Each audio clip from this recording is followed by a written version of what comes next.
আমরা বড় দল, আমরা এটা চাচ্ছি, এটা হবে, আমরা এটা করতে চাই, এটা করতেই হবে। আরে ভাই এইটা করতে হবে, আমরা বড় দল।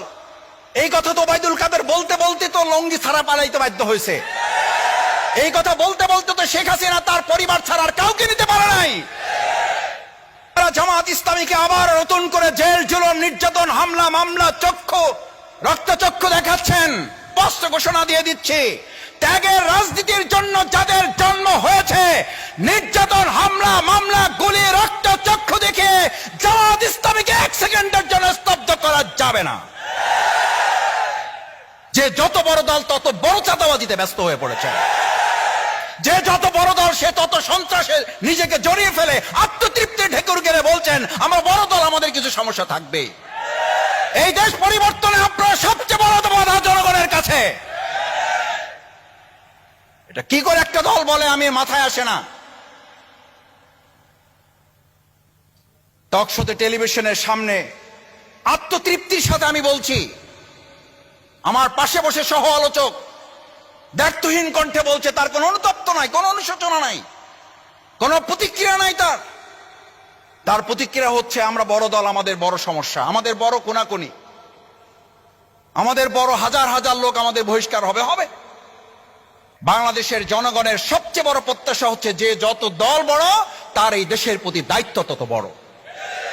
বাংলাদেশ জামাত ইসলামী দল হিসাবে বড় বা ছোট পর্যালোচনা করে না।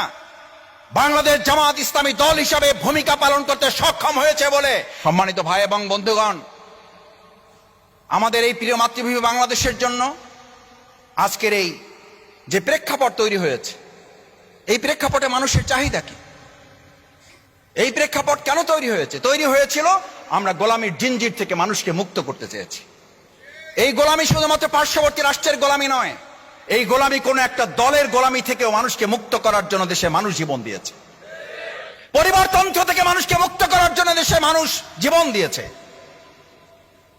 কিন্তু এখন আমরা শুনি আমরা বড় দল, আমরা বড় দল। এই কথা আমি বললে তা আমরা তাহলে ছোট সময় কি কবিতা পড়ছি, কবিতার লাইন চেঞ্জ করতে হবে। ওই কবি জীবিত থাকলে তাকে তো এখন ওই কবি বলতো ভাই আমি ভুল করছি।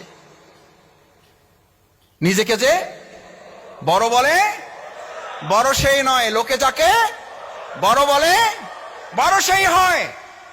এই কবি জীবিত থাকলে এখন আমাদের বক্তৃতা শুনলে হার্ট ফেল করত। এই কবি জীবিত থাকলে এখন বলতে ভাই আমি কবিতা লিখে ভুল করছি, আমারে মাফ করে দেন ভাই। আপনাদের মতো এই জাতি যে এই দেশে আছে, এই জাতির জন্য এই কবিতা না, এই কবিতা অন্য দেশের জন্য। মাপ চাইতো না। কি অদ্ভুত একটা ব্যাপার। আমরা বড় দল, আমরা এটা চাচ্ছি, এটা হবে, আমরা এটা করতে চাই, এটা করতেই হবে। আরে ভাই এইটা করতে হবে, আমরা বড় দল। এই কথা তো ওবায়দুল কাদের বলতে বলতে তো লঙ্গি ছাড়া পালাইতে বাধ্য হয়েছে। এই কথা বলতে বলতে তো শেখ হাসিনা তার পরিবার ছাড়া আর কাউকে নিতে পারে নাই। এই পরিবারতন্ত্র আমাদেরকে এই কথা শিক্ষা দিয়েছে।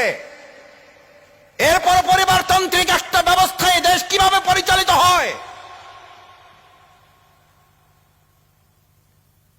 যেই শেখ হাসিনা 3 দিন আগে তার পরিবারকে ক্ষুদ্র মেসেজ দিছে না দেয় নাই?